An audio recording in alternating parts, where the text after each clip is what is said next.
Buenas tardes a todos, gracias por estar hoy aquí. Vamos a dar comienzo a la segunda jornada de este seminario internacional que ha organizado la cátedra de la doctora Sandra Negro y el CEIDIE, a la cual ha estructurado bajo el lema Tendencias y perspectivas de la integración regional.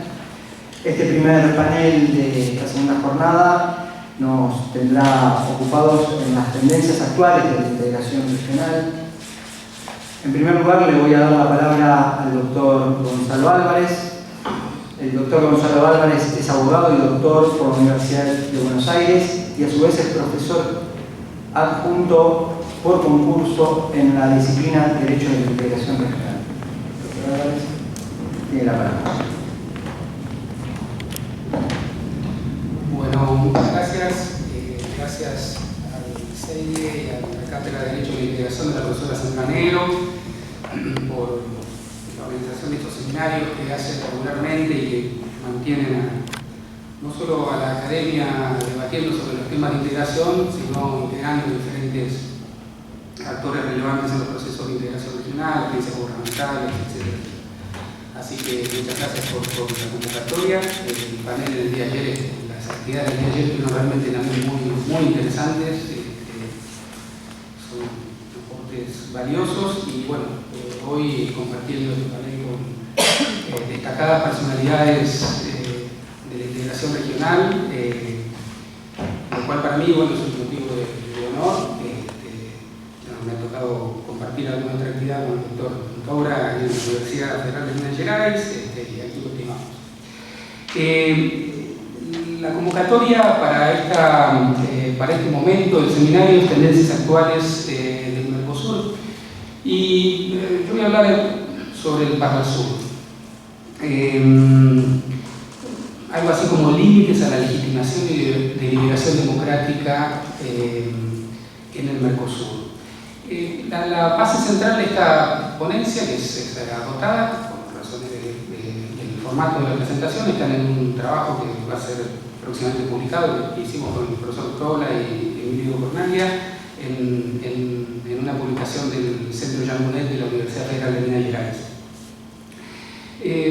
La tesis central del trabajo es mi presentación, es que las dos grandes innovaciones institucionales que tuvo el Mercosur desde su creación en el año 1991, de la creación de su estructura institucional provisoria inicialmente y después definitiva en el caso del protocolo completo, han sido sin dudas la creación del Tribunal Permanente de Remisión en el año 2002 con el protocolo de Olivos y el Parlasur con su protocolo constitutivo del año 2005. Me voy a concentrar en esta presentación en algún diagnóstico crítico sobre el Parlasur. Y ese diagnóstico crítico no tiene que ver con criticar la estructura institucional del Mercosur.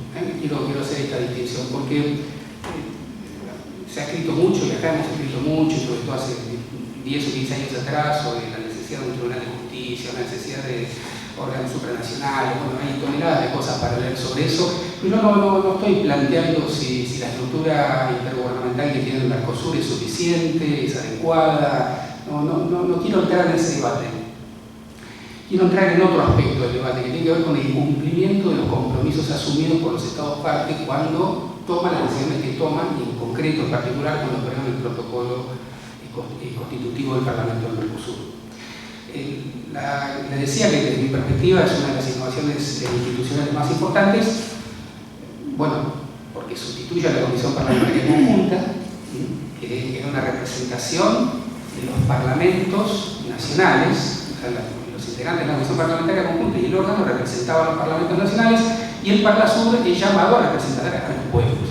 Entonces, ahí hay un cambio sustantivo, una pretensión de subsanar, digamos, una cosa también sobre la que se escribió mucho y se debatió mucho, que es el déficit democrático del Mercosur, o planteado desde otra perspectiva, el déficit de la representación, el déficit democrático por la representación indirecta del Mercosur, o sea, órganos decisorios integrados por funcionarios de los poderes ejecutivos de cada uno de los Estados partes. O sea, un problema de déficit democrático en términos de legitimación indirecta y pasar a órganos, en algún caso como este del Parlasur, con legitimación directa.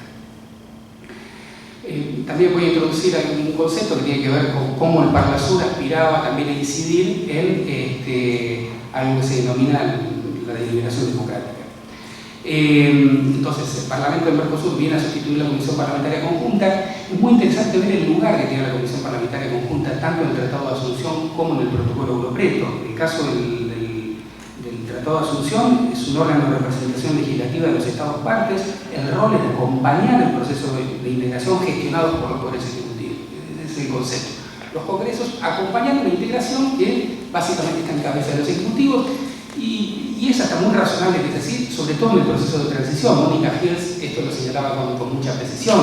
Las cancillerías tienen un rol central en esos estadios iniciales de cualquier proceso de integración. Es lógico que sea y es esperable que crezcan los niveles de autonomía institucional con el paso del tiempo, pero sobre todo con la profundización del proceso de integración. Lo que ocurre es que cuando se aprueba la estructura definitiva, así llamada con el Protocolo Europreto, se mantiene básicamente el mismo rol para la Comisión Parlamentaria Conjunta.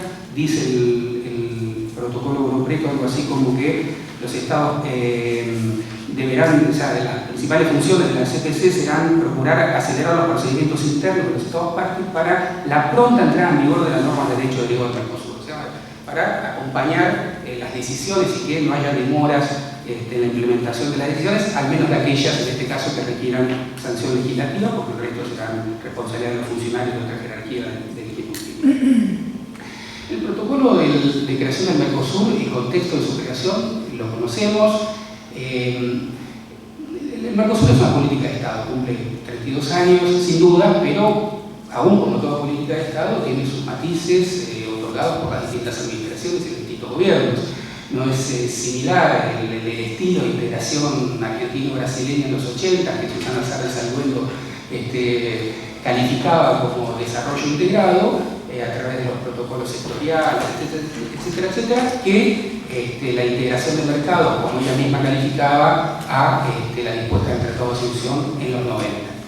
Y desde la misma perspectiva podemos analizar los cambios operados en la integración regional en los 2000, ¿no? En los inicios de los 2000, con los cambios de los gobiernos y el entendimiento crítico hacia proyectos como el ALCA, y la idea de tener una integración regional más orientada a los temas sociales, no exclusivamente comerciales. En ese contexto histórico aparece el Parlasur en el 2005, aparece el FOSEM en el 2004, aparece el Instituto de Políticas Públicas de Derechos Humanos, aparece el Instituto Social del Mercosur, en una serie de innovaciones institucionales que responden a un determinado modelo conceptual de la integración regional, para atender un déficit democrático. Para atender un déficit democrático que había sido suficientemente identificado por la doctrina y por los decisores. Principales innovaciones de la creación del Parlasur desde mi perspectiva, tiene otras, pero para mí hay dos centrales. Una, obviamente, es la elección directa de sus miembros y la representación proporcional atenuada por cada uno de los países. Esto va al corazón de atender la cuestión del déficit democrático. Estableció, ustedes saben, un cronograma de 3 etapas hasta lograr la implementación completa de la elección directa de los parlamentarios y del acuerdo de representación proporcional atenuada, que fue, no voy a extenderme en las explicaciones de detalles, pero que fue prorrogándose, se prorrogó en 2013, se prorrogó en 2014, se prorrogó en 2011, 2013, 2020. Hoy las obligaciones de entrada en vigor de la elección directa se trasladan al año 2030. En el medio tuvimos un protocolo que suspendió la aplicación de las elecciones, que no fue ratificado. El estado de situación es que los estados han decidido voluntariamente y con dudosas implementaciones de carácter jurídico incumplir sus compromisos iniciales del año 2005, solo Paraguay en 2007 había elegido, fue el primero de los países en elegir a sus representantes, luego lo hizo Argentina en el 2015, prorrogó mandatos porque no renovó en 2019 y ahora estamos eligiendo, en las elecciones pasadas a nuestros representantes en el Parlasur, sean tanto por el Distrito Único Nacional como por los representantes de cada una de las jurisdicciones. Y la otra cuestión es el de la competencia. Si bien hay una crítica bastante importante en este aspecto a la decisión de creación del Parlasur, básicamente por las funciones consultivas que se le asignan. Hay una que es específicamente asignada, que se llama la competencia obligatoria de requerimiento de dictámenes para cuando se trate de normas a considerar por el Consejo de Mercado Común, u otros de los órganos decisorios del Mercosur, que requieran posteriormente en uno o más estados aprobación legislativa.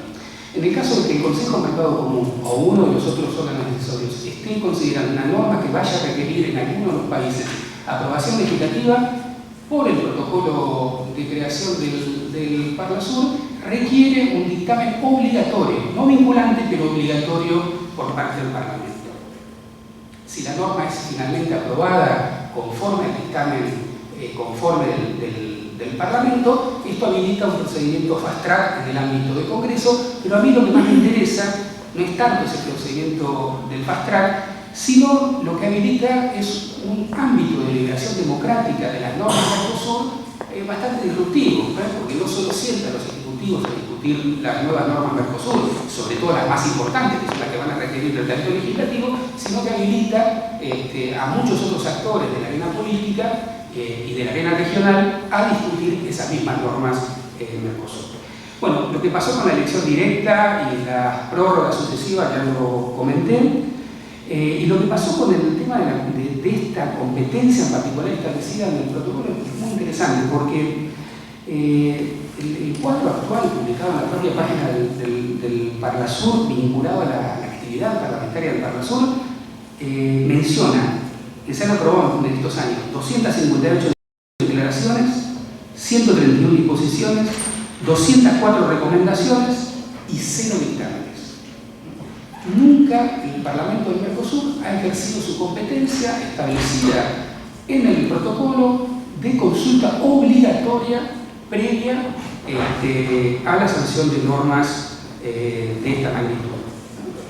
¿Qué pasó en el medio? Bueno, no sabemos muy bien qué pasó en el medio. Cuento lo que nosotros averiguamos que pasó en el medio.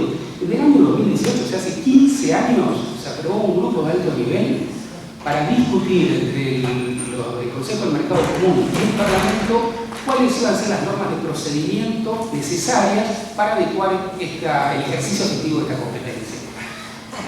No encontramos ningún acta de reunión, no encontramos composición del grupo de alto nivel. La Secretaría Administrativa de la Secretaría del Mercosur nos informó que no tiene registro de funcionamiento de este grupo de alto nivel. 15 años.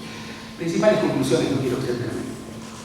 Dos de las más importantes innovaciones institucionales que introdujo la creación del Parlasur no se han materializado.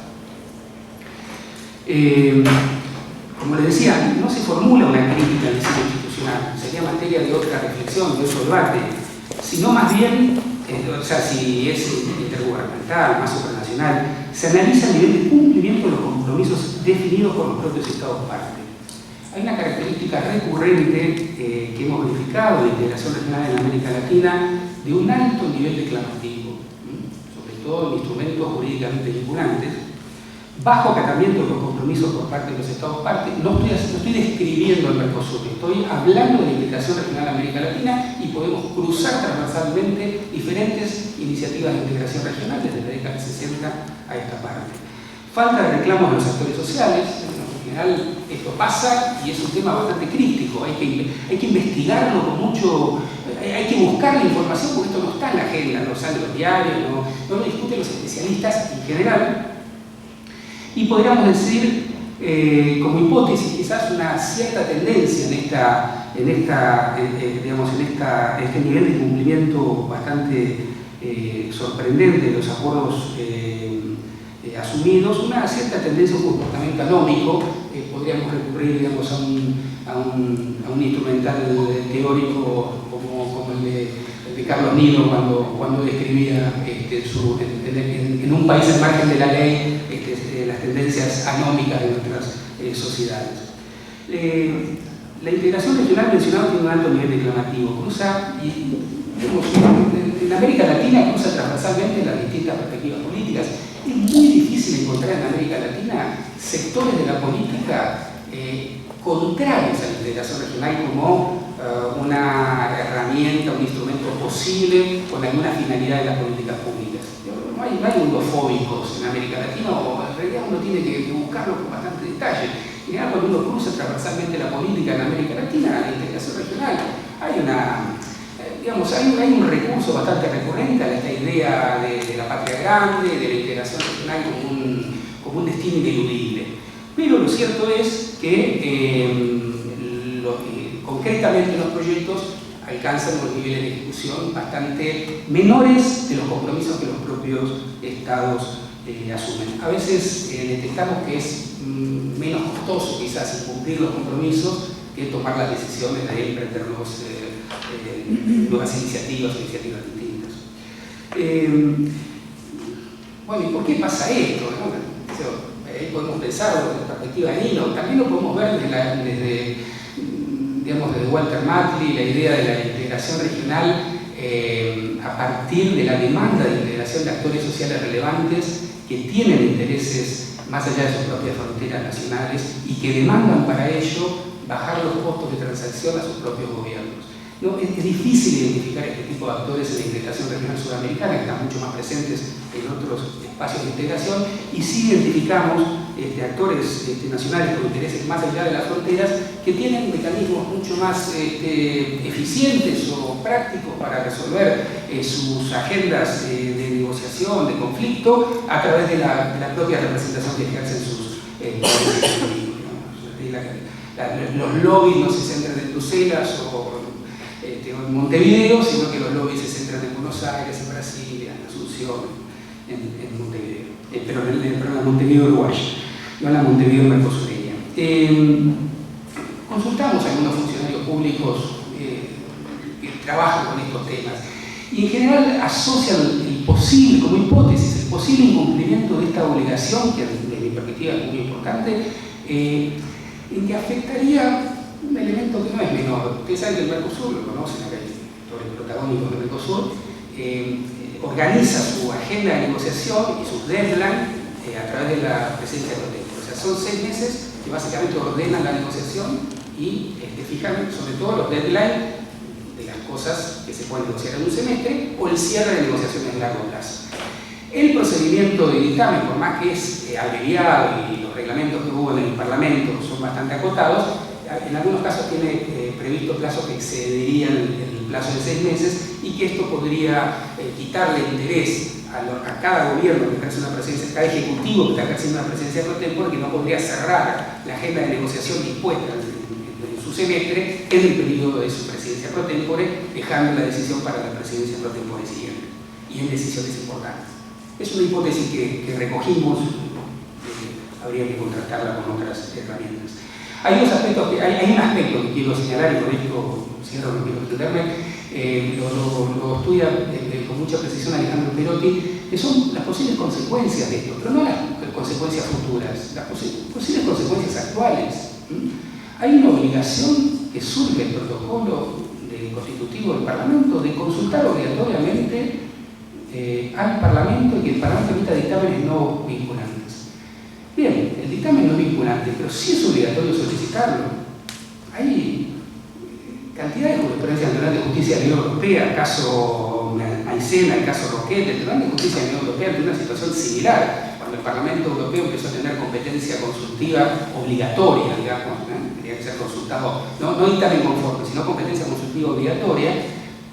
La falta de consulta al Parlamento, en ese caso al Parlamento Europeo, como causal de nulidad del acto jurídico tomado sin el procedimiento de consulta previa. Entonces, ahí hay un tema. Yo no quiero opinión de los árbitros presentes porque no sé si algún día tendrán que evaluarlo, pero ahí hay un tema que no creo que esté del todo analizado y medido.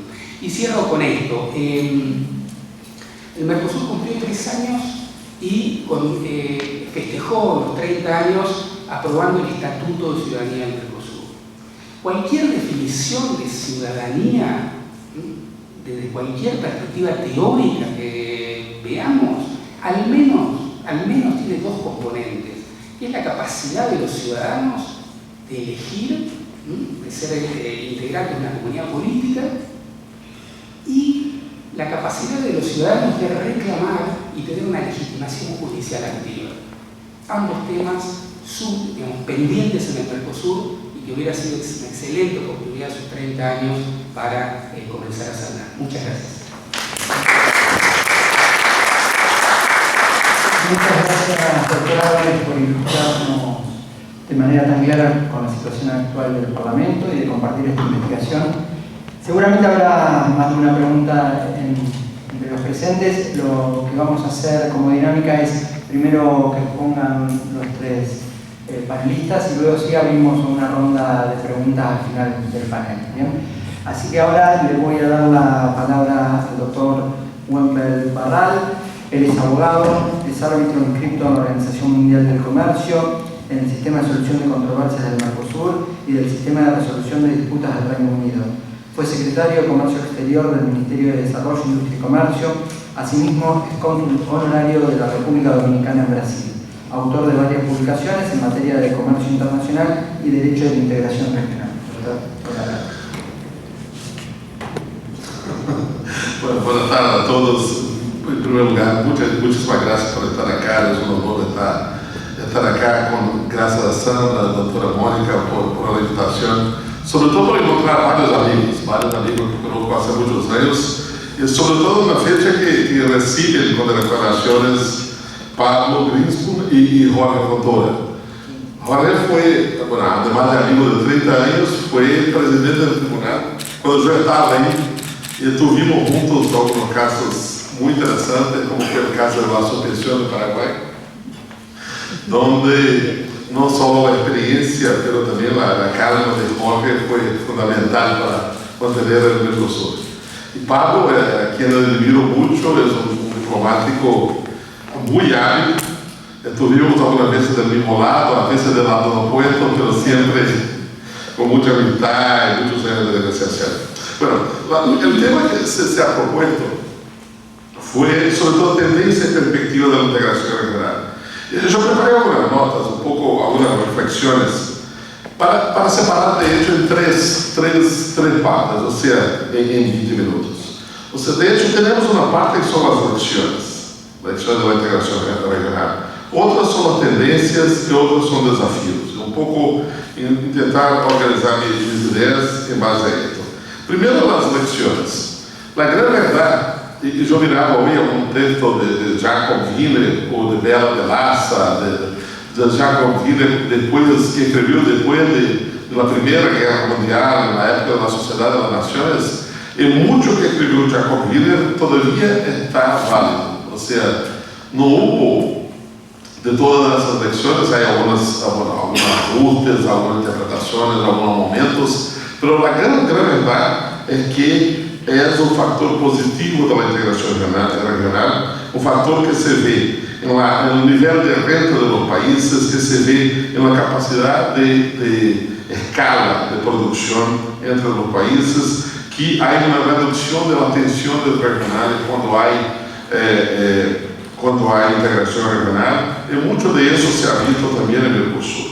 Entonces, o sea, las lecciones están sea la literatura específica, sea nuestra propia experiencia, sobre todo acá en el Mercosur, confirma mucho de estas lecciones. Pero ahí llegamos a tendencias. Y a tendencias ahí tenemos el dilema que Gonzalo mencionaba há pouco. O sea, sobre todo en América Latina no hay nadie contra la integración. Quiero decir que soy contra la integración regional.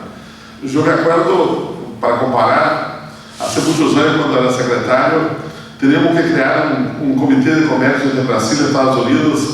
Mi contraparte, Francisco Sánchez, era un latino, un buen amigo, y discutimos cuál iba a ser el tema del comité.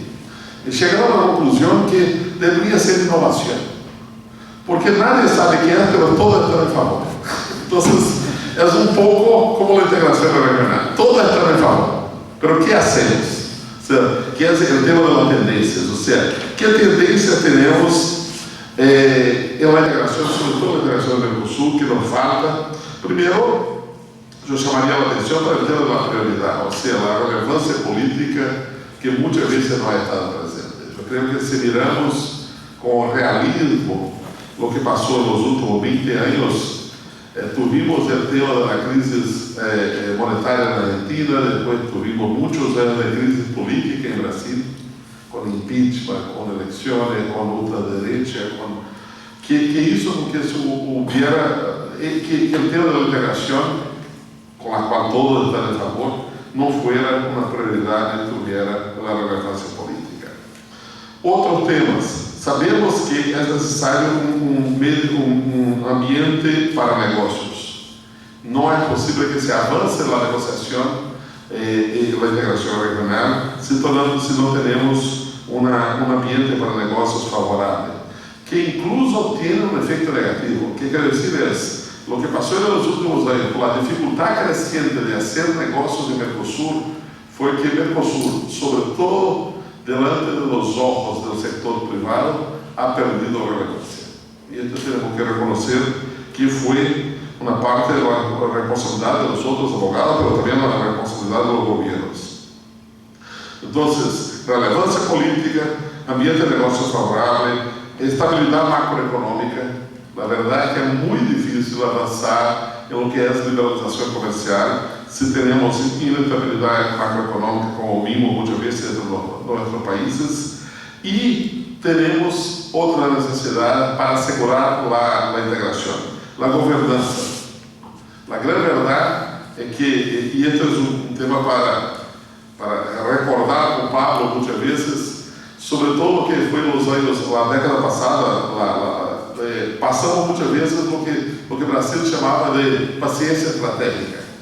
Entonces no cuestionaba a muchas violaciones del derecho de Mercosur, pero que al final se ha servido para disminuir incluso de nuevo la relevancia de Mercosur.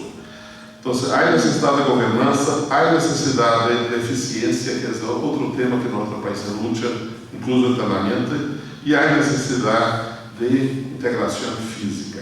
Parece que no, pero cada vez más muchos de nuestros proyectos, sea con fondos regionales, sea con el banco, el BID, sea con otros, no han permitido que se avanzara como estaba previsto en la integración física. Ciertas son las tendencias, un poco también las lecciones que tuvimos del pasado. Y no quiero ser pesimista, pero tenemos que hablar de muchos desafíos que estamos viviendo ahora. O sea, tenemos que ser, incluso para saber cómo estructurar una estrategia de avanzar con la integración regional, no podemos cubrir el sol. Tenemos que reconocer que hay oportunidades para una región donde prevalece la paz, donde gastamos poco con armas en comparación con lo que está en el resto del mundo, donde no hay situaciones étnicas y religiosas que estamos viendo en otras partes del mundo, pero que es afectada por el resto del mundo. Y ahí tenemos algunos movimientos que son negativos y que afectan la integración regional. Una es la cadena global de valor. La cadena global de valor fue un tema y una palabra de moda por 30 años. La gran verdad es que los movimientos que vimos, sobre todo con la pandemia, han puesto en cuestión la cadena global de valor y la integración de producción en varias partes del mundo. Entonces, de ahí la necesidad de crear cadenas regionales, porque las cadenas globales van a sufrir varios desafíos en el futuro. El otro tema que tenemos que enfrentar es la mentalidad que está prevaleciendo en Japón y ahora en Estados Unidos con el Inflation Reduction Act y en Europa, que es la sustitución de importaciones. Es increíble, pero vuelve incluso a lo que vamos a ver en el debate electoral de Estados Unidos el año que viene. Va a haber un debate de quién es más proteccionista el año que viene. Y esto tiene un efecto directo sobre la mentalidad de sustitución de importaciones, de más barreras a la exportación de nuestros países, de la integración al resto del mundo. Tercer desafío es un tema que también nos va a poner, sobre todo para nuestros países que tienen mucha competitividad en la exportación de commodities agrícolas, el tema de la seguridad alimentaria.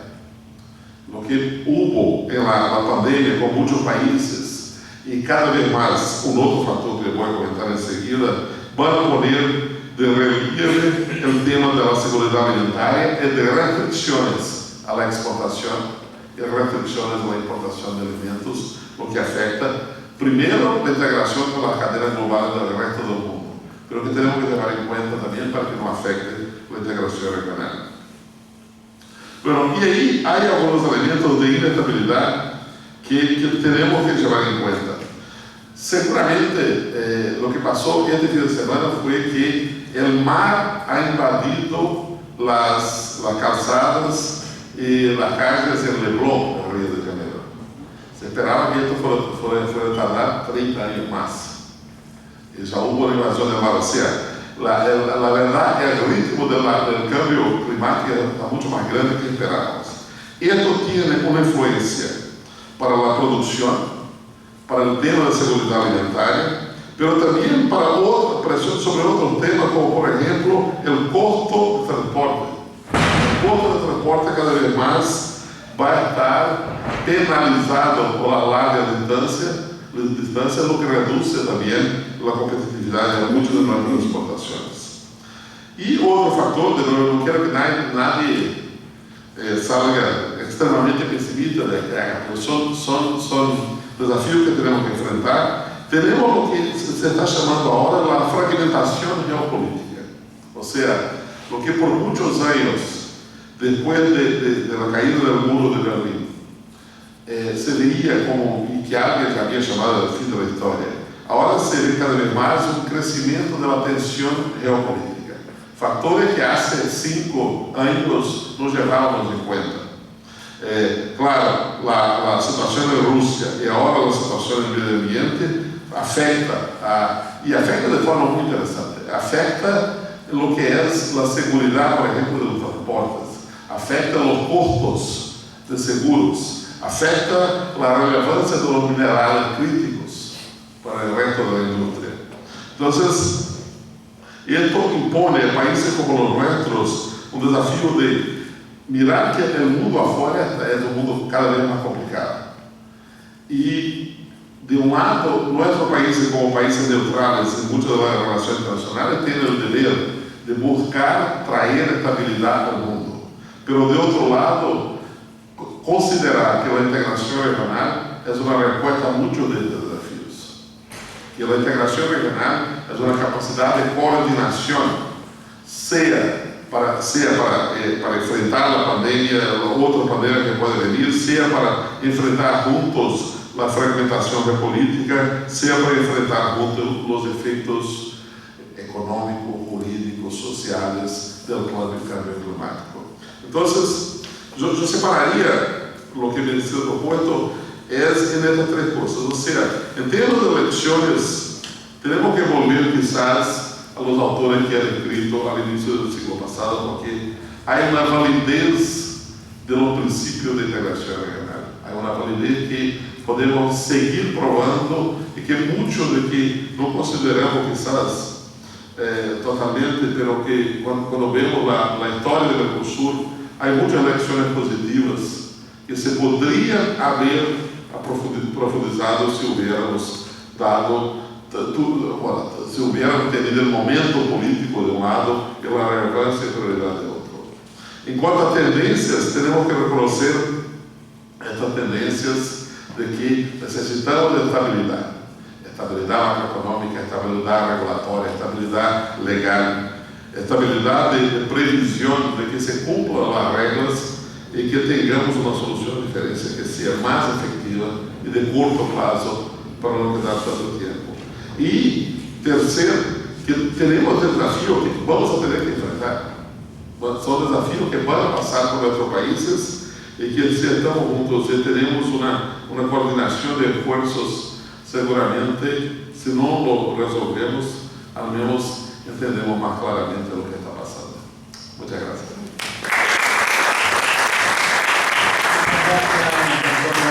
Por compartir su experiencia sobre estos años de Mercosur y sobre todo por su visión de futuro y los desafíos que tiene por delante el proceso de integración. Ahora sí, vamos a dar lugar a la última de las exposiciones de este panel. El doctor Jorge Fontoura es doctor en Derecho por la Universidad de Parma y San Pablo, es profesor universitario y de la Academia Rio Branco de Itamaraty, es árbitro internacional y consultor, actualmente es el quinto árbitro del Tribunal Permanente Revisor del Mercosur, autor de varias publicaciones en materia de Derecho Internacional Público y Derecho de Ingresos.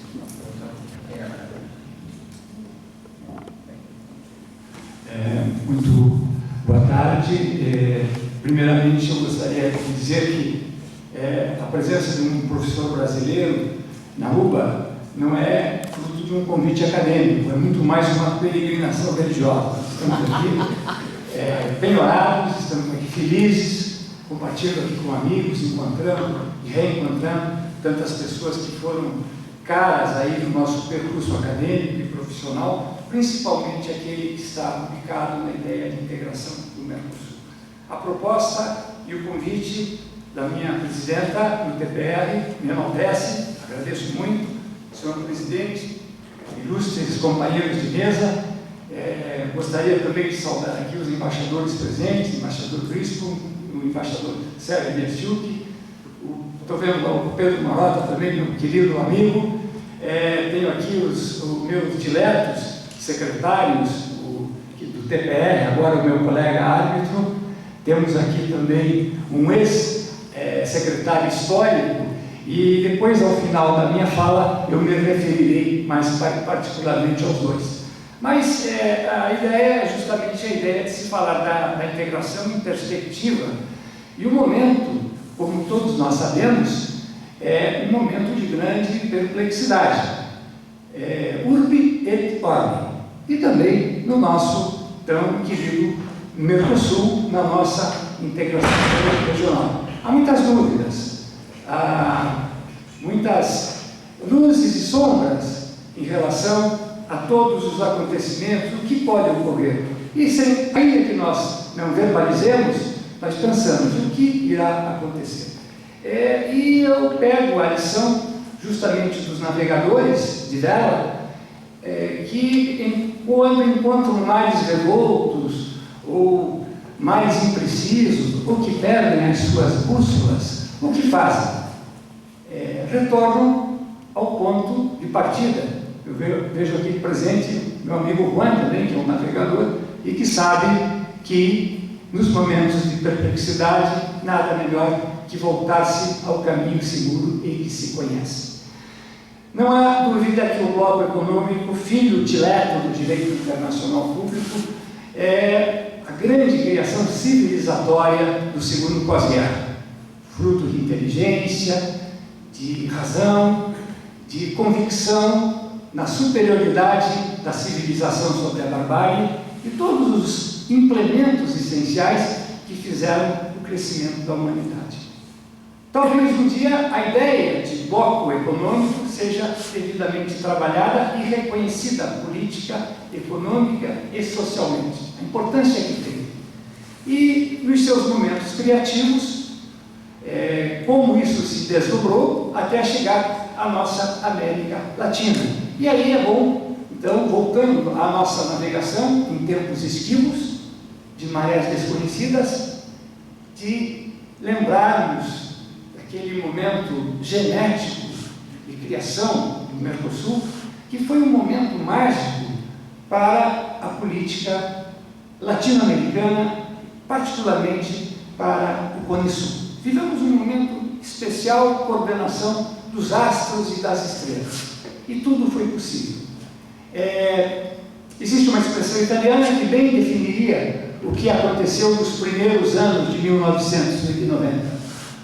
Um fulmine in cielo sereno. O que é um fulmine in cielo sereno? É uma surpresa, algo impensável. Você está num dia com o céu azul, como fez hoje pela manhã em Buenos Aires, e de repente há um raio, um trovão, e todas as pessoas se entreolham e perguntam o que está acontecendo. Fulmine in cielo sereno. Foi isso que aconteceu no começo dos anos de 1990. E se fez um bloco econômico a partir do nada e com muita dificuldade. Por que muita dificuldade?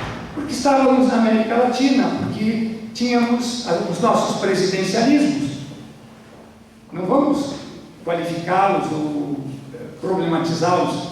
É o que temos, é a nossa história, e a nossa geografia. As nossas constituições começam pela soberania. A soberania, não somos soberanófilos, mas a soberania é algo que marca a política latino-americana. Como fazer bloco econômico com essa santidade da soberania presente na cultura política? Parecia impossível. Como fazer bloco econômico com todos os avanços de fina cultura política em uma América Latina até então presa a histórias de difícil explicação, histórias de difícil intelecção, na melhor das perspectivas de modelo político ideal? Como fazer essa integração? E aí se fez. E como nós estávamos lá, muitos que estão aqui estavam comigo lá e sabem disso, podemos, sem querer agradar ninguém, referindo-nos à história, que a criação embrional do Mercosul foi um trabalho técnico, de técnica política, de técnica econômica e de técnica diplomática. Foi um trabalho eminentemente dos diplomatas. Eram também professores, exímios juristas, que leram os mesmos livros, que conheciam o processo de integração europeia e sabiam, antes de tudo, que a integração latino-americana não poderia ser como a integração europeia, embora se usasse o mesmo vocabulário e se usasse o mesmo conceito.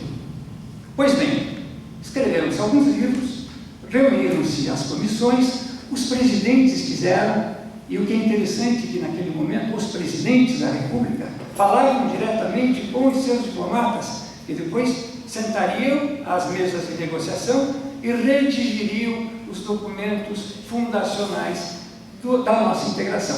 Pois bem, fizemos uma integração com um tratado de menos de 30 artigos, 25 para ser mais exato. Em 1991, no mês de março, e no mês de dezembro, um protocolo de solução de controvérsias que também tinha menos de 30 artigos. Síntese de um conhecimento baseado na realidade e nos limites do possível. Quais eram os limites do possível? A nossa necessidade de intergovernabilidade. A nossa necessidade de saber que existe sempre a tentação supranacional, mas que ela, se existir, será simplesmente mais um discurso fadado à biblioteca, ao livro de história do direito e à lamentação da frustração de não ter ocorrido, como é quase toda a história diplomática da América Latina. Então, o Mercosul é uma grande exceção. Comemoramos 32 anos e comemoramos 32 anos porque aí vale lembrar a sabedoria daqueles que estavam lá e que redigiram os documentos, de criar estrutura flexível, de não se deixar levar pela ideia da supranacionalidade, a tentação vocabular, conceitual, e principalmente entender que todas as decisões deveriam ser tomadas por consenso, com a presença de todos os Estados. E assim se fez o Mercosul. A partir de 91, grande sucesso econômico, chegamos a 94, o protocolo de Ouro Preto, que, de certa forma, elaborou aquele simplório tratado inicial, tratado de Assunção, de 91, mas sem se deixar levar pela tentação supranacional. Daquelas épocas heróicas, eu lembro de muitas discussões, de muitos artigos, da criação das academias e da mudança dos países. A América Latina se transformou com a integração regional. A academia, a cultura, a relação política, a mesma relação entre os presidentes, entre os poderes legislativos, entre os poderes judiciários que se conheceram, houve um diálogo de poderes judiciários, que se entremiraram, viram-se virtudes e viram-se vícios. O que poderia ser feito para acrisolar? Isso foi algo que ficou perene naquele momento histórico. Da Argentina, nesse momento seminal, é muito importante falar do IRI, que era um braço acadêmico extremamente importante, grandes discussões, de um livro inicial também do professor Alterini, da professora Boldurini, que depois se replicaram, se multiplicaram aí pelos nossos tantos Brasis, pelas nossas tantas Américas Latinas, até que a integração fosse algo corriqueiro no currículo de graduação, nas jurisprudências dos tribunais superiores, nos debates legislativos. Mas a ideia inicial era se fazer um Mercosul absolutamente simples, flexível, enxuto, voltado para a convicção de que o comércio e a liberdade de comércio redime, isso é essencial, dentro das 3 ideias principais do bloco econômico: relações de amizade, comércio e paz. E isso, de certa forma, como o Welber falou, se conseguiu, e é um elemento essencial e que nos causa grande alegria quando nós nos debruçamos sobre esse processo e olhamos a história pela qual passamos, de certa forma vimos tudo isso que ocorreu, e em um determinado momento da nossa vida profissional pudemos aplicar aquilo que aprendemos na vida real. Então, a integração não era uma idealização, era um projeto real, fadado à realidade, e que nós, particularmente a minha geração, que agora está vivendo momentos assim de repensar, pôde acompanhar como se nós tivéssemos construído uma estrada sólida, que dificilmente vai ser revista, os povos não voltam a comer com as mãos, mas que poderá sofrer injunções do momento político, das conjunturas políticas, dos cóstigos ecológicos que caracterizam o processo histórico. Perspectivas.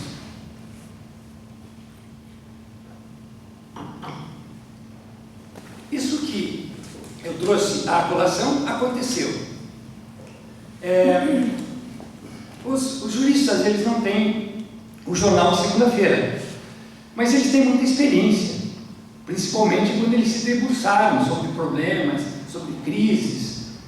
E dessa experiência do Mercosul, de crises, problemas, tivemos muitas lições. Era muito comum que nós estivéssemos naquele momento em cotejo com os nossos colegas europeus. Eles nos perguntavam, mas por que não tem instituições? Por que não tem supranacionalidade? E nós dizíamos, é que na América Latina nós temos crises, e crises todos os dias. E é muito difícil termos supranacionalidade com crises todos os dias. E os europeus diziam, não, mas precisa de segurança jurídica. Nós sabíamos disso. E em um determinado momento aconteceu uma grande crise na Europa, que foi não só a questão do Brexit, mas também a questão da pandemia. Enfim, a Europa viveu uma grande crise. E o que fez a Europa? Deixou de ser supranacional e passou a ser intergovernamental. Nós estávamos certos. Por quê? Porque se houvesse a rigidez da supranacionalidade, a estrutura política não suportaria. Aí deixávamos o campo da política e passávamos ao campo da física. Não é? E as instituições que dão ao poder a liberdade de estar-se em consenso e estar-se hipoteticamente em consenso parcial, ou estar-se hipoteticamente em busca de um consenso ideal, é que faz que o exercício da diplomacia que tenha sido não só o elemento que criou essa integração, mas como o elemento que manteve essa integração. Podemos ter crises no Mercosul? Sim, podemos. Mas já tivemos crises imensas, como em 1994, quando o Brasil desvalorizou sua moeda na calada da noite. Parece um romance do Gabriel Garcia Marques. Nós fomos dormir em cruzeiros e amanhecemos em reais, sem que ninguém soubesse. Alguns dizem, quase ninguém. Mas, enfim, quando se está, por lei,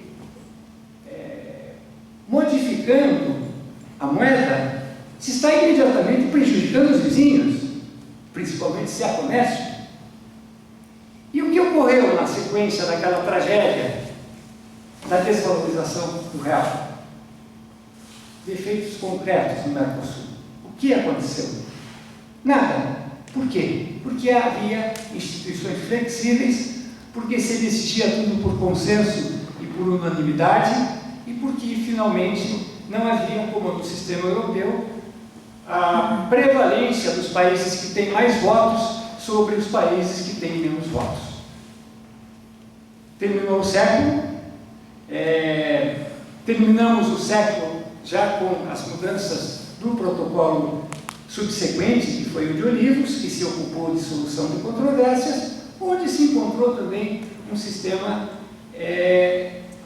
de certa forma, decorrente daquela experiência que se havia amealhado com a volúpia de querer integração em culturas políticas rigidamente, imperialmente presidencialistas. Somos assim. Bem,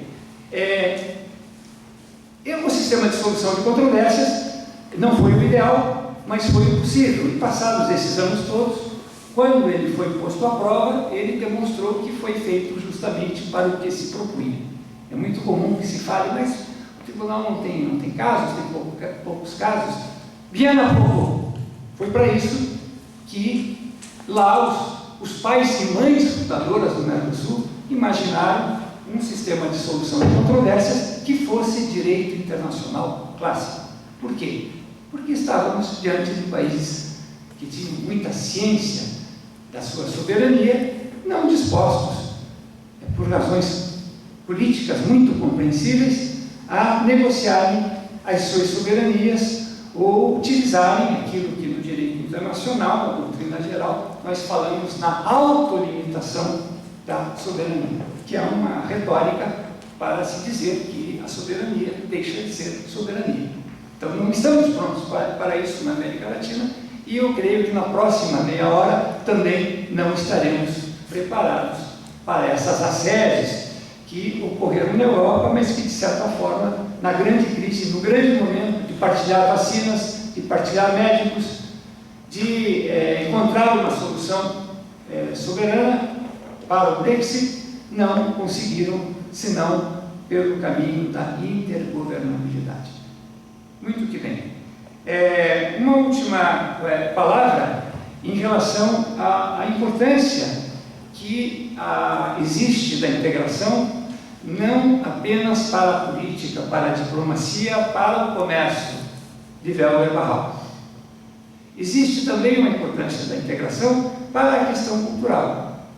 A questão cultural é essa que faz que esteja aqui um professor do Brasil falando na Universidade de Buenos Aires, como há tantos professores argentinos, o professor Gonçalo, que esteve em Belo Horizonte, em Uberlândia. Então nós temos uma relação, de fato, uma construção de relações que é o spillover, é o aqui communautaire da teoria do direito de integração europeu, que temos aqui por outros meios, pelos meios diferentes que encontramos. E apenas para citar um exemplo e já encerrar essa minha alocução, do que ocorreu em célebre debate que eu ouvi aqui em Olivos, nas discussões que se faziam ali, e que já tínhamos começado lá no protocolo de Ouro Preto, sobre a questão que naquele tempo era muito polêmica, de se propor uma união aduaneira para o Mercosul. Os realistas diziam, não é possível, olha o mapa, olhem as diferenças, as assimetrias profundas entre os países. Não pode, não vai ocorrer. Os economistas diziam, não é possível, não vejo com bons olhos uma tarifa externa comum. Como vai ocorrer? Um código aduaneiro comum. Pode-se escrever o código, mas é de difícil implementação, na nudez cruel, na verdade, dos portos, das pontes, das fronteiras, das relações físicas.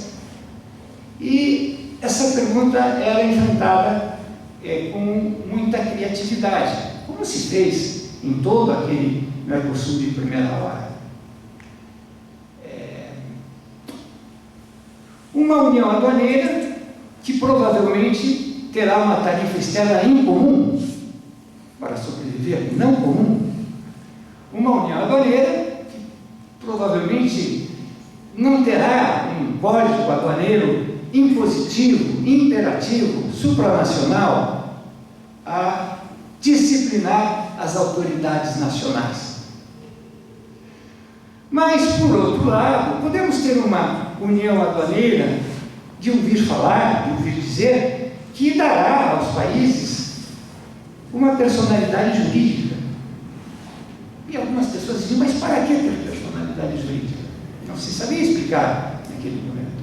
Bom, e hoje nós temos o único tratado entre dois blocos econômicos que tem presença na realidade política e econômica do mundo, que representam 25% do PIB mundial, que está feito e assinado e firmado e que não está em vigor apenas por pequenos milímetros das pequenas políticas. Mas isso passará rapidamente.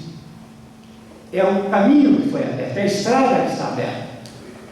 E que só foi possível porque lá os quiméricos, os sonhadores da União Aduaneira, que nunca existiria, entenderam que a União Aduaneira, ainda que abstrata, poderia dar a personalidade jurídica que talvez algum dia servisse para alguma coisa.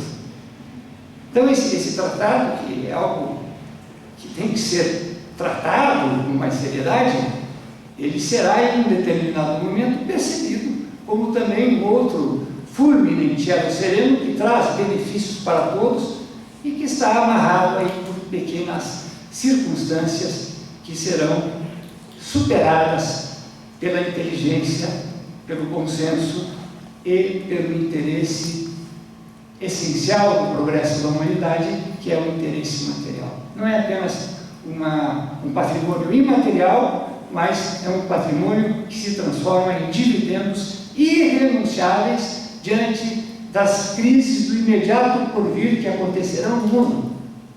Então, os Estados europeus, os Estados mercosulianos, irão se entreolhar e entender que quando todos estão ao mar, em uma grande dificuldade, depois talvez de um grande acidente de navegação, de um grande naufrágio, todos eles terão interesse em uma sobrevivência. E os blocos econômicos, eles se propuseram naquele primeiro momento do segundo pós-guerra a serem uma boia de sobrevivência para as nações que queriam sobreviver. Muito obrigado.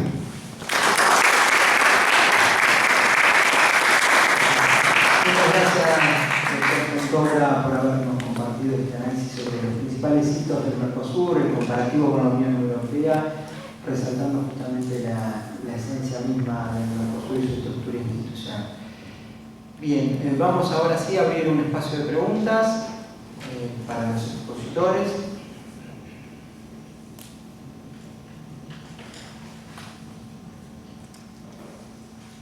Sí, por favor.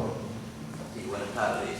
Mi nombre es Juan Solano, soy un sapo tramposo porque soy economista en el mundo de juristas. Pero recuerdo mi experiencia en Brasil, en embajada, mi mentor, el embajador de la Vega, siempre me decía que los ejes del Mercosur estaban baseados centralmente en un trade-off entre Brasil y Argentina, en la cual Brasil liberaba, con las imperfecciones que mencionó el doctor Portoura, el ingreso de productos argentinos a cambio del acceso de los bienes de capital y bienes industrializados a la Argentina. Ese era el eje central del Mercosur. Yo lo viví, digamos, los problemas que se generaban a fines de los años 90, las importaciones de alimentos de diversos tipos de argentinos y los problemas que había en la industria argentina al recibir ese aluvión de importaciones. Pero sin embargo, en los años 2000, con el surgimiento de China como un nuevo eje de poder internacional, empezaron a cambiar la dinámica del comercio entre los dos países, con lo cual digamos, lo que éramos el primer cliente comercial de Argentina, que fue Brasil, el segundo cliente comercial de Brasil y Argentina, ahora ha quedado significativamente disminuido, y Brasil, que pasó de ser un importador neto de maíz, que es un exportador neto de maíz, en los próximos 3 o 4 años Brasil va a dejar de importar trigo argentino, como no sea por una cuestión estrictamente logística. Se autoabastece de petróleo y es un gran exportador de petróleo. Y por otro lado, digamos, el gran vendedor para Argentina de productos industrializados es China. Entonces yo me pregunto si la dinámica que generó el proceso del Mercosur, con todos los beneficios que trajo, de alguna manera nos está agotando por sí sola. Y nuevamente pido disculpas porque es una visión muy egoísta, quizás, del tema que sale del objetivo de la reunión.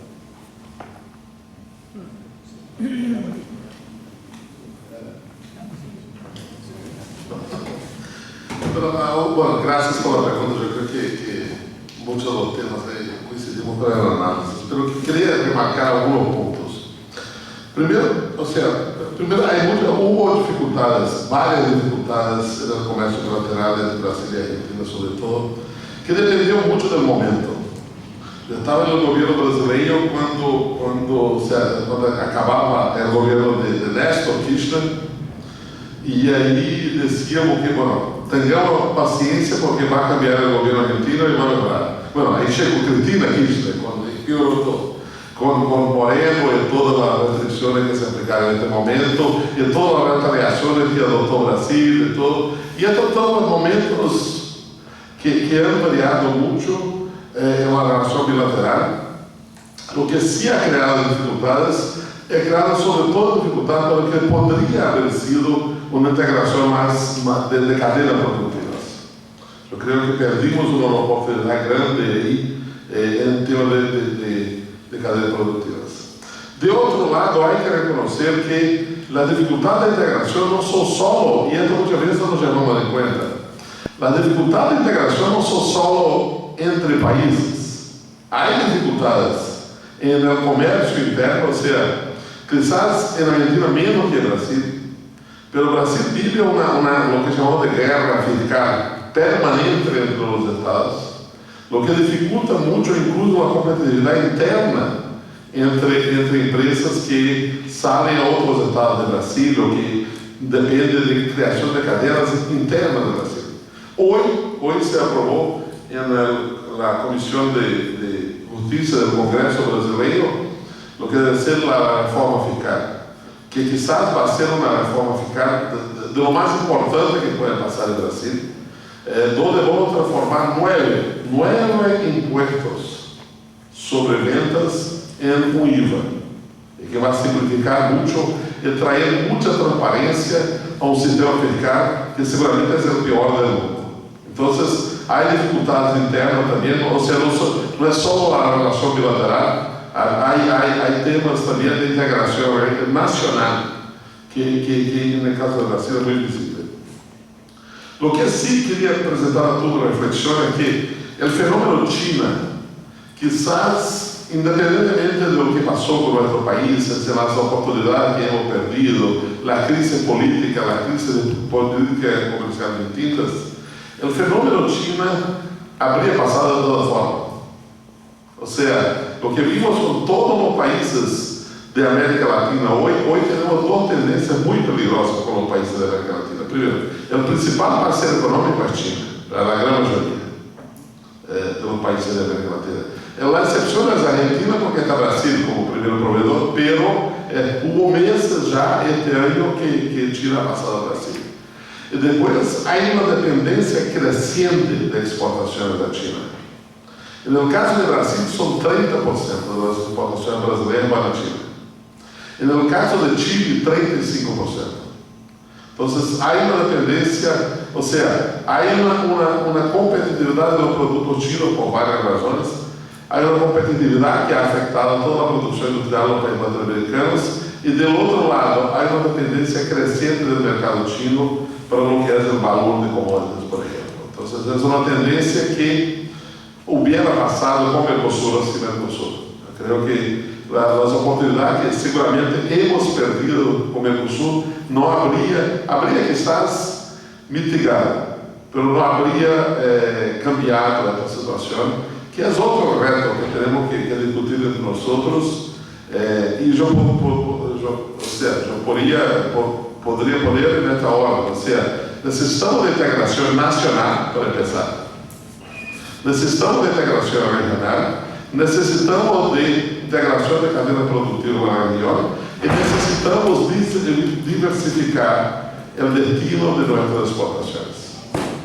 Para no ser todo, si hay una crisis inmobiliaria en China, como se está anunciando hace años, el impacto sobre el precio de commodities y sobre la finanza de nuestro país va a ser extremadamente grave. Y esto no estamos igual de acuerdo. Gracias.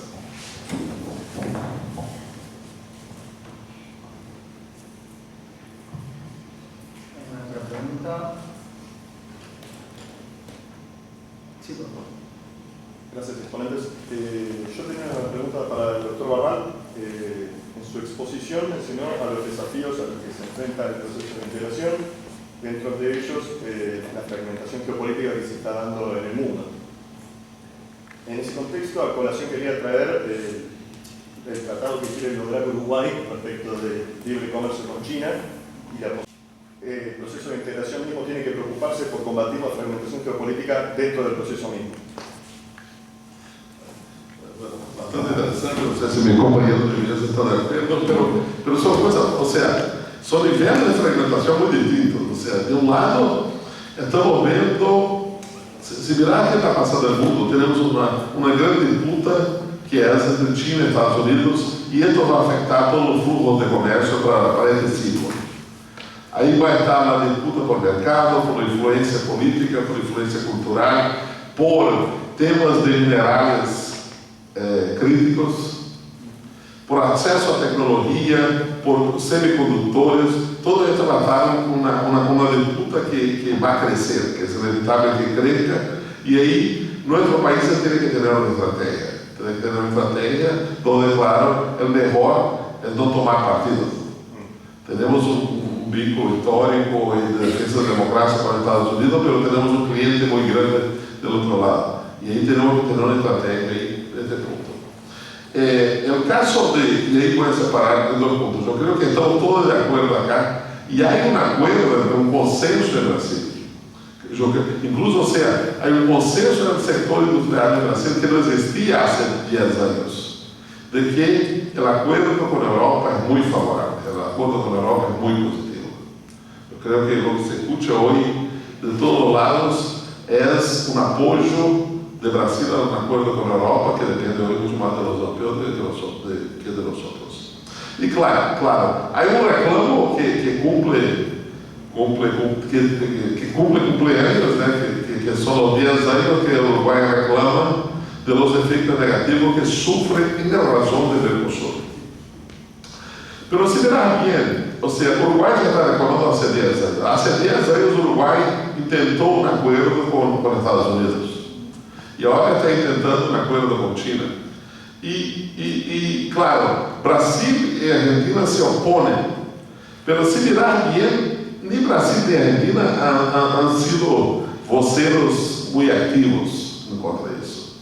Por un elemento de, no es realpolitik, pero es real comercio. O sea, ningún país, o al menos de los grandes países, hay un costo de negociación de acuerdo. Hay un costo político interno.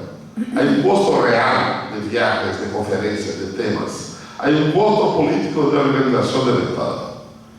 Europa ahora está bajo presión porque la semana pasada interrumpió las negociaciones con Australia. No logra avanzar ni con Japón ni con India. Y esta, irónicamente, es una de las chances de Mercosur, que no ha avanzado sobre todo con Australia, con quien Europa tenía mucho interés en temas de minerales críticos. Entonces, hay interés para cualquier, aunque sea Europa, con todos los recursos que tiene Europa, la negociación de acuerdos comerciales tiene un costo. Sobre todo, el costo político y convencimiento interno. Y sin querer ser ofensivo con nuestros amigos uruguayos, el mercado es muy pequeño. O sea, el esfuerzo para hacer un acuerdo con Uruguay, no, de un análisis económico básico, el esfuerzo es proporcional. Fue lo que pasó con Estados Unidos hace 10 años. Entonces, ¿por qué Argentina y Brasil no reclaman tanto en contra de Uruguay? Porque lo que hizo Argentina y Brasil fue recordar a China. No se opuso a la negociación, oficialmente a la negociación de Uruguay con China, pero recordó a China que acá tenemos reglas de origen. Solo eso hicieron. Entonces, ahí hay algo de realpolitik, sí. Y por eso yo creo que el riesgo de esta argumentación es mucho menor que muchas veces se presenta. Gracias. Gracias. Yo quisiera agregar a eso que es también sistémico, o sea, no es propio de la dinámica del proceso de integración y es parte, digamos, dar respuesta a ese tipo de conflictividades, es parte de un proceso de integración regional. En particular, digamos, de aquel Estado o estados que asuman los costos de integración. No todos los estados tienen la misma, digamos, o tienen los mismos beneficios y tienen la misma capacidad de sostener el proceso de integración regional, y hay estados que están en condiciones de atender esas conflictividades con mayor. En el caso de Brasil, creo que sin duda, y creo que lo que ha pasado en gran medida con Uruguay en el último año, ¿no? El combustible en Brasilia, creo que hay muchos indicadores de que este Brasil está dispuesto a asumir esos costos de sostener el proceso de integración regional. Hay otros antecedentes, ¿no? Yo mencionaba el FOSEN acá hace un rato. El FOSEN en 2004 es una respuesta bastante clara a la demanda de sobre todo a las intenciones de Paraguay y Uruguay de avanzar con un posible acuerdo con Estados Libre de Comercio con Estados Unidos. Entonces yo no lo veo como esos problemas de asimetría política, por decirlo de alguna manera, no sé si es correcta la identificación del concepto, pero esos problemas de asimetría política son propios del sistema, del problema, o sea, no son un obstáculo, sino que hay que meterlos en la agenda. Y por supuesto, como todo proceso de integración regional, tiene que haber costos altos de salida, ¿no? Porque si no, las agendas de problemas se imponen sobre la perdurabilidad del proceso. Tiene que haber costos altos de salida y el Mercosur ahí no sé si impone altos costos de salida. A veces es más fácil quedarse y cumplir que pagar costos de salida. Solo un comentario sobre Europa, que me permite, presidente, muy rápido. Y es interesante la dinámica de la negociación con Europa. O sea, la verdad es que estamos todos cansados de la negociación. Y quería llamar la atención de ustedes porque fue el ultimátum que ha dado el presidente de Paraguay a Europa. Bismarck, si estuviera vivo, moriría, ¿no? Pero ha recibido un ultimátum de Paraguay que se cerra. Y de hecho, si no avanzamos, tenemos que cerrar. Pero si no avanzamos este año, después hay un calendario sobre todo de elecciones que va a ser muy difícil el avance de la negociación. Además de la crisis mundial, sí.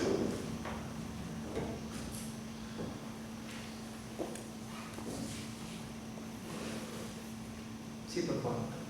¿Qué tal? Buenas tardes. Santiago Broch, también egresado de esta casa de estudios.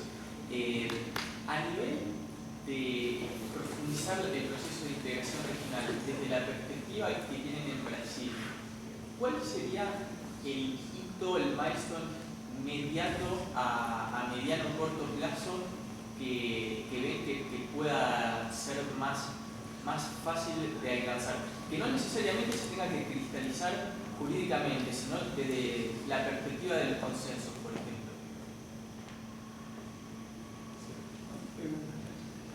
Bem, eu não posso te responder no Brasil, eu posso te dizer o que eu penso sobre isso nos limites da minha limitada, óbvia possibilidade. Mais importante que aprofundar é fazer com que os instrumentos que já existem funcionem. E para isso há que haver a vontade política fundamental, que é o compromisso com o sangue, o plasma do Mercosul, sem o que todo o demais discurso é retórico. Começo.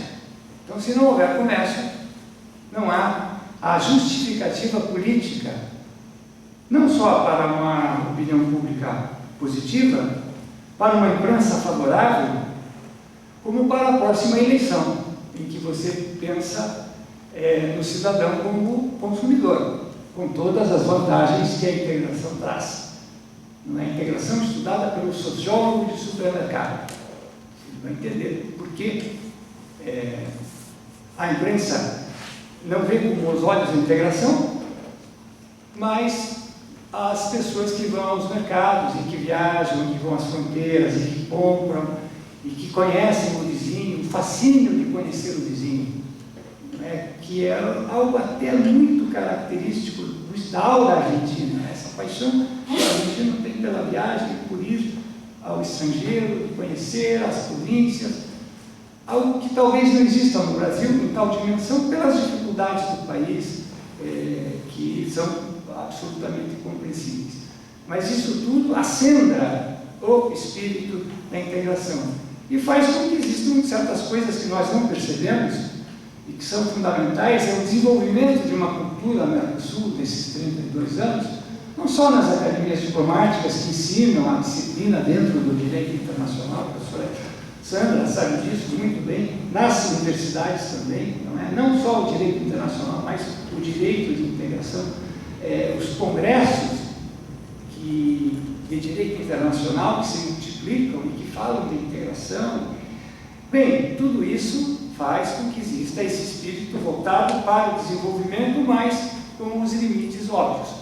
Porém, não observamos que é possível sair do Brasil, chegar na Argentina com a carteira de identidade, ao Paraguai também, ao Uruguai se faz isso. Alguém dirá, mas isso é fácil. É fácil, mas é único.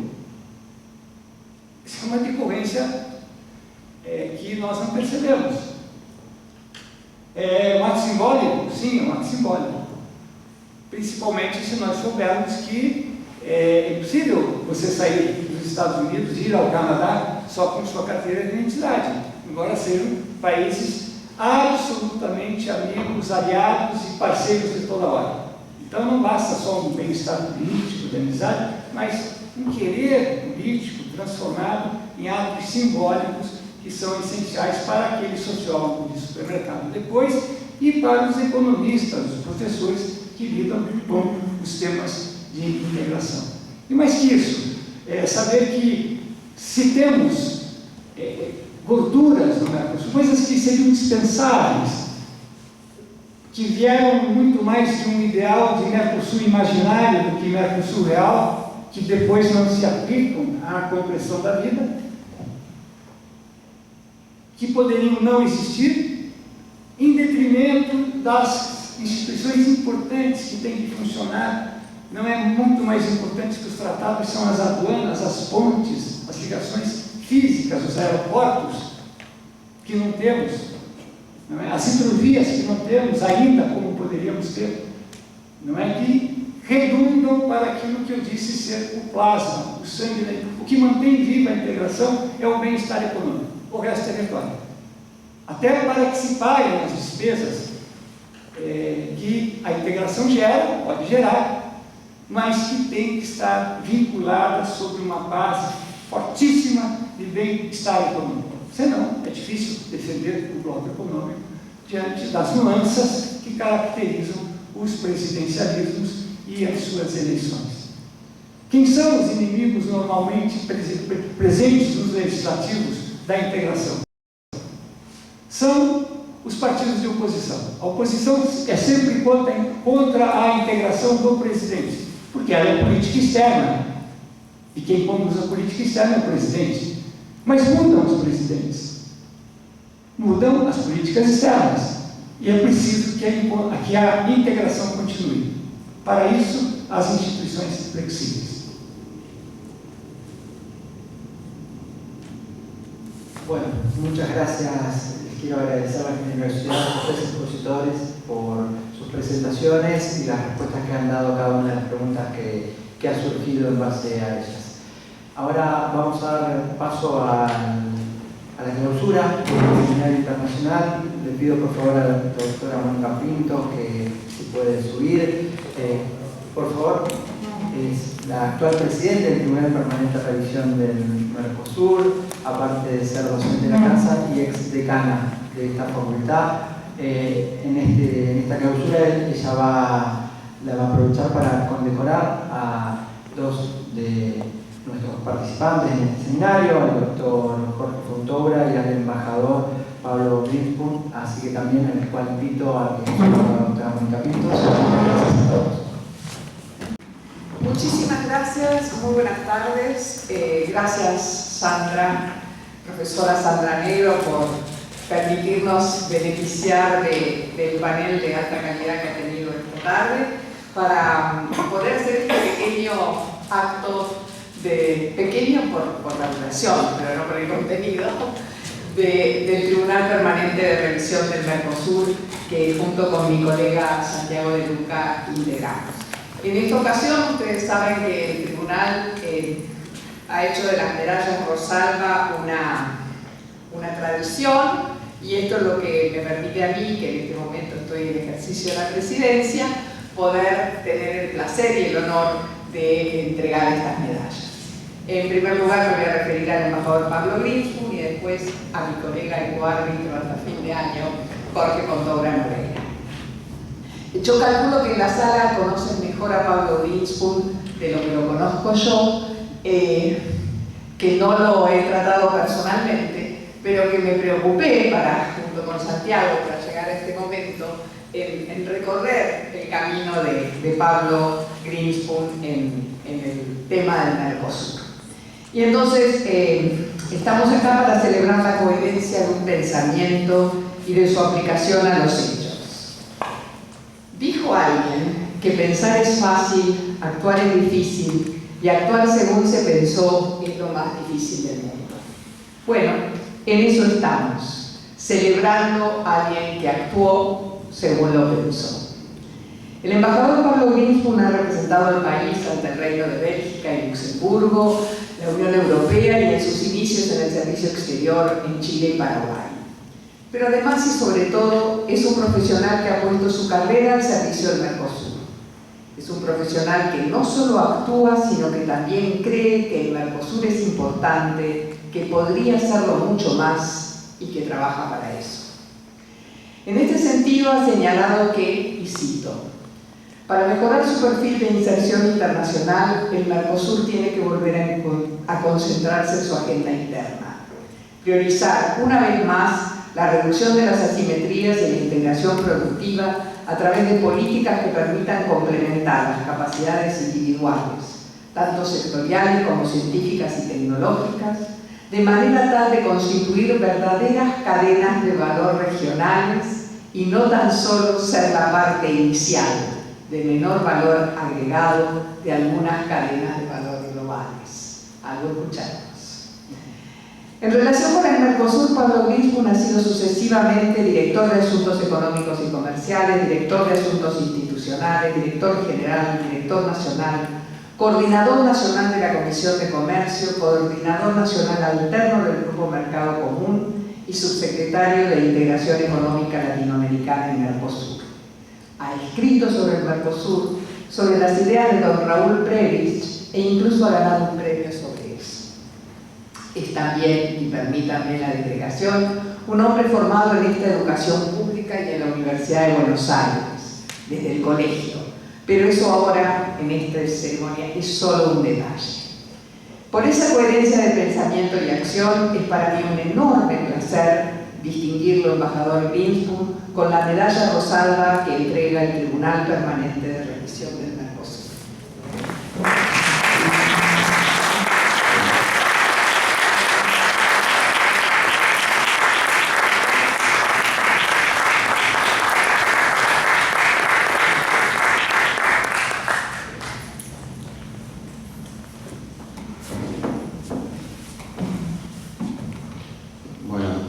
Buenas tardes y muchas gracias. La verdad es que pensaba decir unas pocas cosas para agradecer, pero me quedé casi sin palabras por la presentación de Mónica. La verdad es que emocionado y estoy muy agradecido por este reconocimiento. En primer lugar, agradecer a Mónica Pinto, a la doctora Mónica Pinto, y también al doctor Santiago de Luca, que conozco también de hace muchos años, por haber tenido la iniciativa, haber perseverado, insistido y haber podido concretar este momento. Y también, como ella lo dijo, habiendo sido formado en esta universidad pública, orgullosamente egresado de la universidad, aunque de otra facultad, no se puede todo en la vida, pero quería agradecer a la facultad por haber cedido el espacio para este seminario tan importante de ayer y de hoy sobre Mercosur, sobre las tendencias y las perspectivas. Agradecer a los ponentes, algunos de ellos viejos amigos, que realmente es muy placentero para mí escuchar a gente que sabe tanto y que después de muchos años tuve la oportunidad de volver a escuchar en temas tan importantes. Así que muchas gracias y por supuesto también gracias al Centro de Estudios Interdisciplinarios de Derecho Industrial y Económico y a la profesora Sandra Negro y a la Cátedra de Derecho de la Integración. Y por supuesto a los amigos y colegas que han venido hasta aquí, que se han acercado pese a la lluvia. Algunos de los colegas trabajaron conmigo en lo que es la estructura de Mercosur, de la Cancillería Argentina, por varios años, y de la mayoría de ellos he aprendido también muchas cosas. Y por supuesto a mi esposa, que siempre me acompaña, que está por ahí. Gracias por estar y por estar siempre, digamos. Yo entiendo que este reconocimiento, Mónica, tiene que ver con el pasado, es decir, con mi trayectoria, que describiste muy generosamente, pero en realidad yo lo tomo como una invitación a futuro y como un desafío. Aquellos que nos hemos implicado, nos hemos involucrado en la integración regional y en el Mercosur, desde la convicción y desde el idealismo, es muy difícil que dejemos en algún momento de trabajar por ese ideal. Así que para mí es muy importante este reconocimiento en función del futuro y sobre todo porque estamos viviendo días muy especiales. Hace muy pocos días hemos conmemorado 40 años de democracia ininterrumpida en nuestro país, luego de la época más oscura que haya tenido la historia argentina, y me parece que es un muy buen momento como para recordar que el Mercosur, desde el comienzo de la democracia, ha sido y es una política de Estado y ha permanecido como tal a lo largo de los años, independientemente del signo político del gobierno de turno. Y me parece que es muy importante tener presente eso en estos momentos, siendo que en la idea de los líderes que nos llevaron a la integración, en los albores de nuestra democracia, empezando por la integración bilateral con Brasil y los acuerdos de los presidentes Alfonsín y Sarney, y luego con la creación del Mercosur en el año 1991, uno de los elementos que se tuvo en cuenta fue tratar de ayudar a la consolidación de las democracias nuevas, las democracias jóvenes en nuestros países. Y obviamente creo que todos aquellos que hemos abrazado las ideas de la integración y que creemos en este proyecto debemos hoy más que nunca preservar, defender y profundizar el Mercosur y la integración regional, sobre todo porque tenemos por delante en muy pocos días un proceso eleccionario en donde se va a definir un nuevo presidente para la Argentina, tal vez la elección más importante de los 40 años de democracia, o una de las más importantes, y creo que tenemos que trabajar muy arduamente para que el Mercosur continúe siendo una política de Estado, sobre todo cuando una de las opciones ha llegado incluso a plantear la eliminación del Mercosur, además de proponer una liberación arancelaria irrestricta, unilateral y el alineamiento automático con determinados países desarrollados. Así que me parece que independientemente de quién sea elegido, de la opción que pueda tener cada uno, creo que tenemos que seguir trabajando y vamos a tener que trabajar mucho en el futuro. Ahí diciendo, justamente por lo que acabo de decir, una vez más vuelvo diciendo contigo, cuando dijiste que la integración todo el mundo la quiere porque nadie se puede oponer, bueno, en este momento hay opciones que se oponen, por lo menos en nuestro país. Así que tomo, Mónica, Santiago, este reconocimiento, recojo la pelota, lo tomo como una invitación a futuro y de donde esté voy a seguir trabajando por la integración de nuestros países. Muchísimas gracias.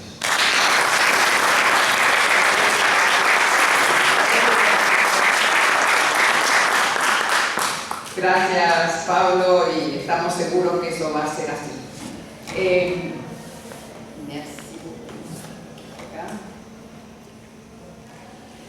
Quiero seguir ahora con nuestro otro homenajeado, que es el doctor Jorge Luis Fontoura Nogueira. El TPR, Tribunal Permanente de Revisión, quiere homenajear a Jorge Fontoura Nogueira, quien se desempeña como quinto árbitro del tribunal desde 2008. Jorge Fontoura Nogueira es algo más que un árbitro brasileño. Es una de las personas que más ha incidido en la formación en Derecho Internacional y en Derecho de la Integración en su país. Así, entre otras cosas, es profesor titular y examinador del concurso de ingreso al curso de preparación para la carrera diplomática en el Instituto Río Branco en Brasilia, donde también enseña Derecho de la Integración, Solución de Controversias y Arbitraje. Fue también coordinador científico del Encuentro de Cortes Supremas del Mercosur en el Superior Tribunal Federal en Brasil. Como árbitro, Jorge actuó en numerosas cámaras internacionales de solución de controversias, como la Cámara de Arbitraje de París, el ICC y la Cámara de Arbitraje de Helsinki en Finlandia.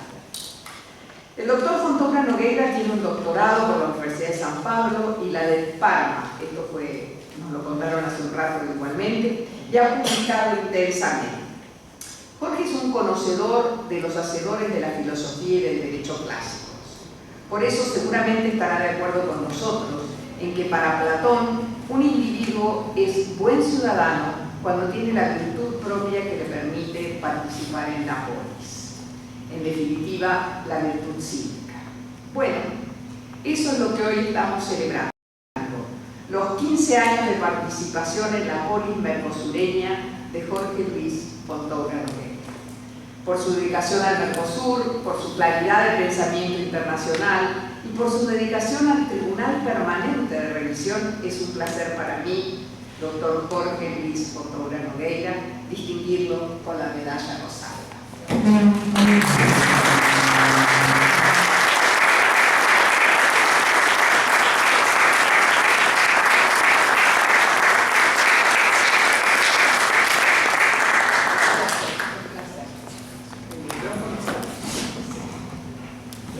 Uma breve palavra apenas para agradecer essa generosidade da minha querida presidenta e também compartilhar esse momento de alegria que eu vivo com uma série de amigos que estão aqui presentes que, de certa forma, estiveram comigo nesse percurso, nesse longo percurso que eu trilhei nessa integração regional, em um momento em que a América Latina vivia um momento de grande perplexidade diante das dificuldades imensas que vivia. Eu tive a oportunidade de estudar na Europa e ver a integração europeia surgindo a partir de um cenário acadêmico privilegiado que participava da confecção do Tratado de Roma e das primeiras gestões e depois da implementação das comunidades europeias no plural. E vim ao Brasil e encontrei já os bons ventos da integração, levando desde a Declaração de Iguaçu para o Tratado de de Assunção e encontrei uma pleia de estudantes e estudiosos de direito internacional que não era uma matéria valorizada e que se transformou numa matéria importante também pelos eflúvios da integração regional. O Mercosul deixou muitos filhos pelo caminho, alguns filhos ingratos, outros mais gratos, outros absolutamente gratos, mas que sabem do mundo que viemos e para o mundo que chegamos. Não é? Também participamos de uma série de cursos naquele momento seminal do Mercosul. Está aqui o embaixador Sérgio Naciuc, com o qual eu compartilhei um memorável curso patrocinado pelo Colégio Europeu de Maastricht, naquele tempo em que os europeus queriam nos pegar pela mão e levar pelo admirável caminho da integração, e convivemos lá com professores europeus, professores latino-americanos, principalmente os latino-americanos, que eram imbuídos de todas aquelas ideias benfazejas que levaram a esse Mercosul virtuoso e, como eu sempre digo, fundado não na realidade. Talvez não a integração ideal, mas a integração que podíamos fazer e que fizemos. E, por último, agradecer, aqui estão presentes o Dr. Santiago de Luca, e também está presente o Dr. Juan Oviedo, da República do Paraguai.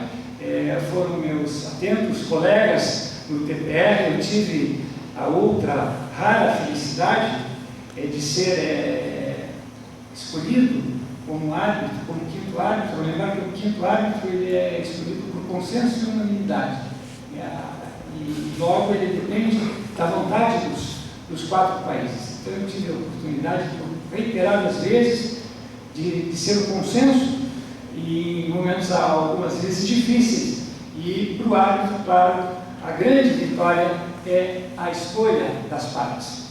E sempre acendendo velas para aqueles que quiseram fazer o sistema de solução de controvérsias do Mercosul a arbitragem, e não um sistema supranacional que provavelmente não teria resistido à primeira pequena chuva que passamos. Passamos grandes tempestades, uma delas aqui ao lado do professor Barral, que foi o nosso relator, um memorável caso que hoje já é estudado no repertório da jurisprudência internacional, como um dos casos mais difíceis que se julgou em tribunais internacionais, um caso envolvendo 4 soberanias e uma sentença que tinha, como não era propriamente uma sentença, era um laudo arbitral, que tinha prazo para ser prolatado. Então, tivemos que chegar em um momento extremamente difícil, circunstâncias muito graves, em um momento particularmente intenso que se vivia aqui na região, chegar a um consenso em 5 dias, 4 dias, 5 dias. Chegamos por consenso e unanimidade, como deve ser a arbitragem entre cavalheiros. Então, eu te agradeço aqui publicamente pelas suas virtudes aí, não só platônicas como aristotélicas, que você demonstrou naquele episódio, que eu espero que seja devidamente valorizado aí na história do direito como uma decisão emblemática, demonstrando que também na América Latina não somos apenas criadores de doutrina, de boa doutrina de direito internacional, né? Os nossos árbitros na Haia são números, os nossos juízes internacionais são números, mas também as nossas decisões e as nossas soluções ficarão aí historicamente registradas para que eventualmente possam ser usadas em outras circunstâncias, em outros tempos. Muito obrigado.